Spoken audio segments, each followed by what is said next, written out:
بسم الله الرحمن الرحيم وهبينما إسنينها أو تلادة أي سوء قريسو كسو نوادا مركله إيا برامجكي قبانها قضبضا عاوة برامجك آن إذي كوهيننا وحا كمدا دونالد ترامب oo qaaday tillaabooyin la xiriira dagaalka Ukraine oo xaaladda uga sii dari kara isla markaasna ka caraysiin doona Ruushka isagoo eedeyn culus u jeediyay madaxweyne Vladimir Putin dagaalyahanada iska caabita Gaza oo ka warbixiyay hawlgallo ay ku beegsadeen ciidamo Israa'iiliyiin iyo waliba gaadiid dagaal Israa'iil oo la sheegay in ay haysato ciidamo yari xilli dagaal meelo badan ay ka wado Netanyahu oo ka hadlay wararka sheegaya in uu wax ka ogaa in Hamas ay diyaarinayso duulaan ka dhanaha Israa'iil ka hor intii aanu dhicin weerarkii duufaanta Al-Aqsa Iran oo albaabkii wada xaajoodka barnaamijkeeda nuclear-ka xirtay iyadoo ku xirtay shuruud adag maxay tahay shuruudaasi warar kala duwan baan idinkaga haynaa amuurtani militariga Suudaan oo boqolaal ciidamaha iyo gaadiid dagaal ku xoojiyay furimaha hore ee dagaalka sheekada ugu dambaysa ee barnaamijka aridi kugu hayaana waxay ku aadan tahay nin dhalinyaro ah oo si cajiib ah uga baxsaday xabsi adag oo aad loo ilaaliyo oo ku yaala waddanka Faransiiska sheekada la yaab kale waxay tahay ninkan sida uu ku baxsaday ayaa haatan warbaahinta iyo baraha bulshada aad looga hadlaya waxaynu ku bilaabaynaa xiisadda ka dhex aloosan Ruushka iyo Mareykanka ayaa cirka isku shareeraysa waxaana arrintan ay la xiriirtaa dagaalka Ukraine iyo hadallo adag oo dhaliil huwan iyo hanjabaad ah oo ka soo yeeraya dhanka Mareykanka aynu eegno war gordhaweyto warbaahinta Mareykanku ay faafisay oo la xiriira hadallo uu jeediyay madaxweynaha Mareykanka Donald Trump kaasi oo ku aadana in uu hub u diri doono Ukraine balse Mareykanka uusan bixin doonin qarashka hubkaasi isagoo muujiyay waa madaxweyne Trump nacayb weyn oo uu qabo Ruushka hadalkan ayuu ka jeediyay kulan aqalka cad uu kula yeeshay xogayaha guud ee NATO Mark Rutte kaasi oo sheegay in go'aanka Mareykanka ee hubka Ukraine lagu siinayo uu yahay mid aad muhiim u ah Trump ayaa faahfaahiyay in nidaamka difaaca hawada ee Patriot uu Ukraine gaari doono maalmo gudahooda isagoo tilmaamay in bixinta hub dheeri ah ay keeni karto wasi hadalka u dhigay fursad nabadeed oo gobolka ka dhacda hadal kale oo ujeediyay Trump wuxuu sheegay in horay uu u rumaysnaa in heshiis laga gaari karo colaadda Ukraine uu dhow yahay isagoo yiri waxaan la hadlaa madaxweynaha Ruushka Vladimir Putin si dagaalka uu joojiyo laakiin gantaalo ayaa markiiba Ukraine dusheeda sida roobkii ugu dacaya marka qaarna xiriirku wuxuu noqdaa mid aan waxba tarayn Trump wuxuu adkeeyay in Ukraine ay heli doonto qalab military oo qiimihiisu uu yahay bilaayin dollar isagoo Hussein Mareykanka uu hubka uu diri doono balse qarashka uusan bixin doonin iyadoo NATO ka qayb qaadan doonto hawsha isku dibridka dirista hubkaasi madaxweynaha Mareykanka ayaa sidoo kale waxa uu sheegay in hindisaha cunaqabataynta ee Koongareeska Mareykanku ay wadaan ee ka dhanka Ruushka laga yaabo inuu noqdo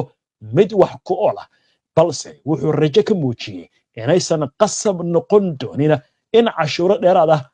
la saaro Moscow haddii heshiis la gaari waayo 50 maalmood gudahood wuxuuna yiri marna raali kama yahay Ruushka waxaan dareemayaa caro weyn oo aan u qabo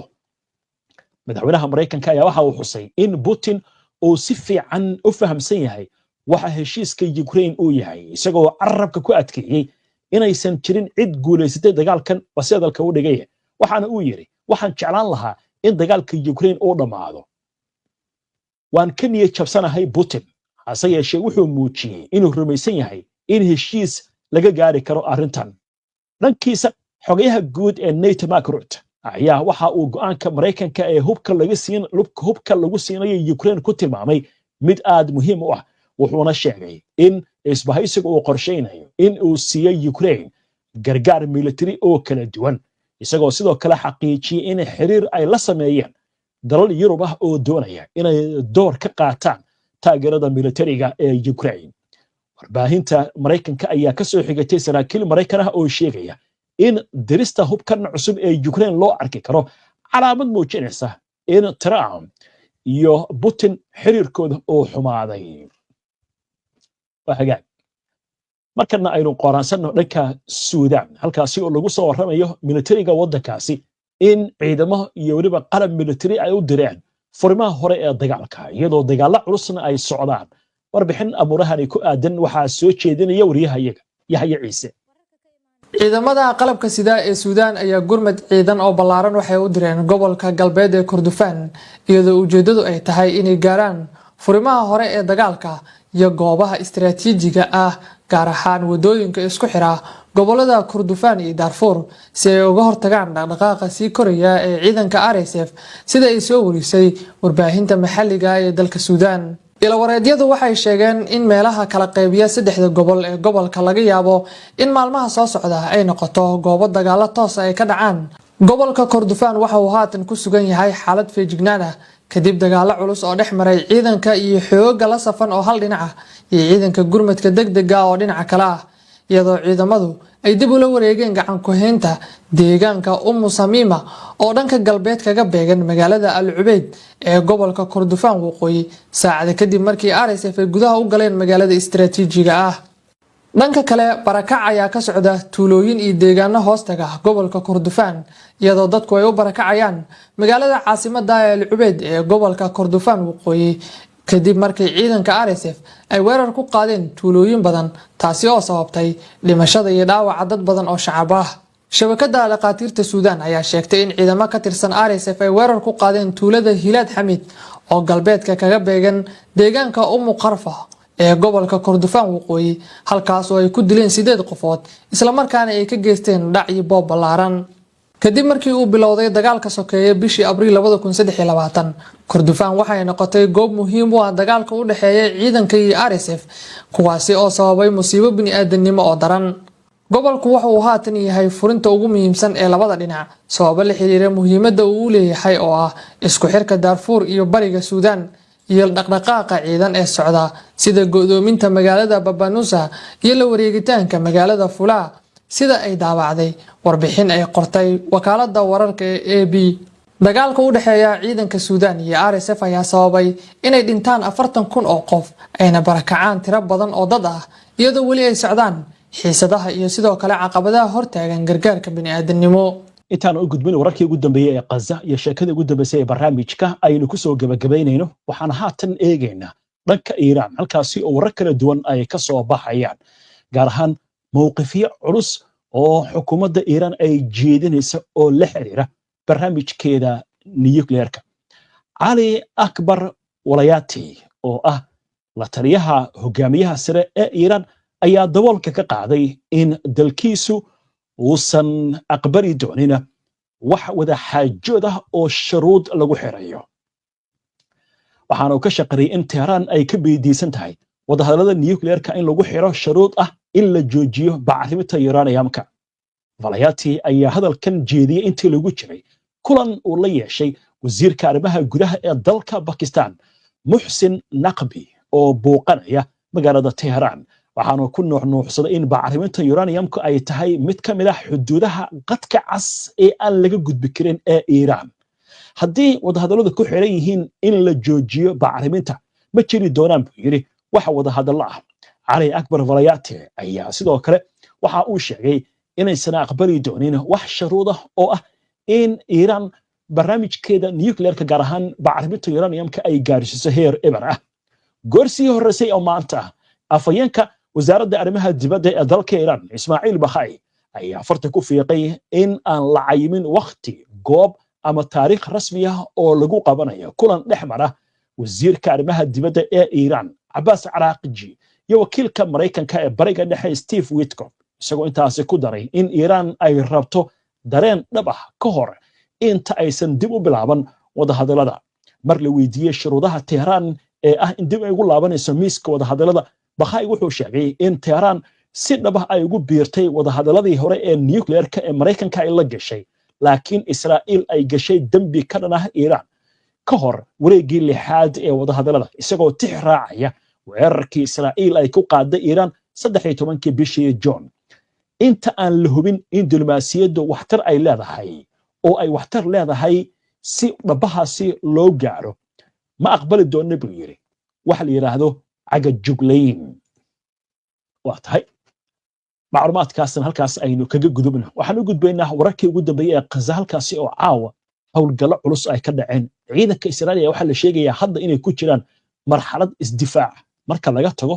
duqeynta oo taa waxa ka macnaa baa leeyahay xoogaga iska caabinta Falastiiniyiinta ayaa dardar la soo baxay inta aan idin soo gudbin wararkii ugu dambeeyay ee caawa naga soo gaaraya marka Gaza iyo xaaladdu sida ay tahay iyo waliba qodobo kale aynu ku hakanno qadar xayeysi xagga Gaza aynu haatan qooraansanno halkaasi oo lagu soo waramayo saacadihii la soo dhaafay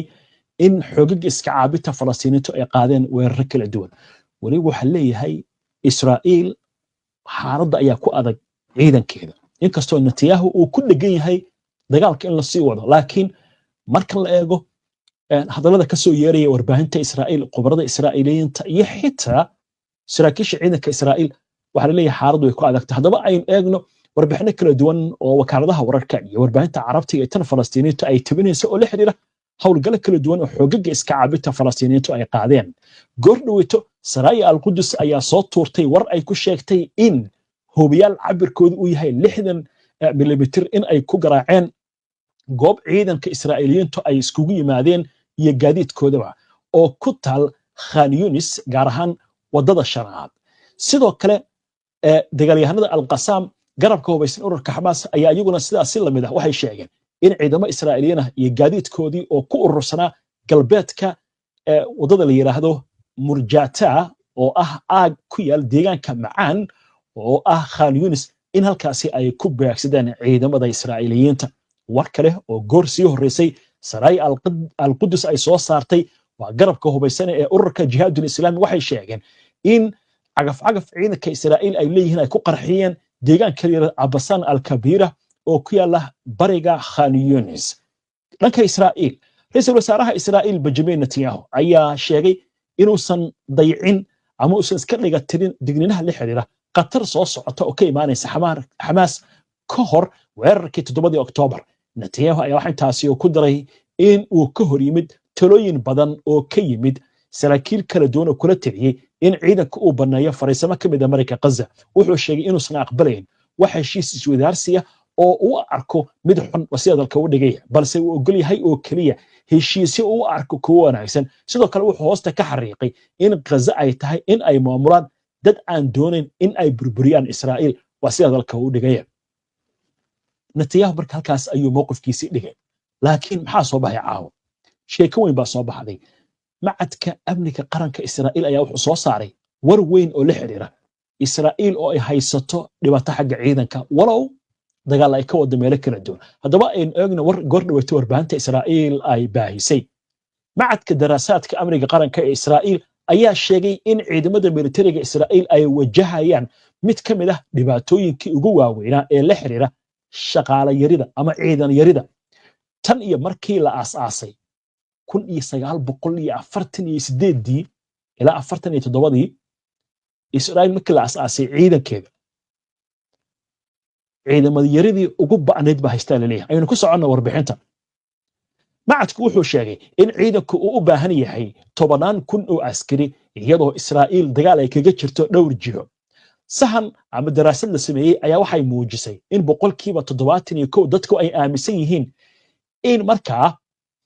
tilaabada ciidanka looga reebayo kooxaha Yuhuudda ay mayalka adag ay tahay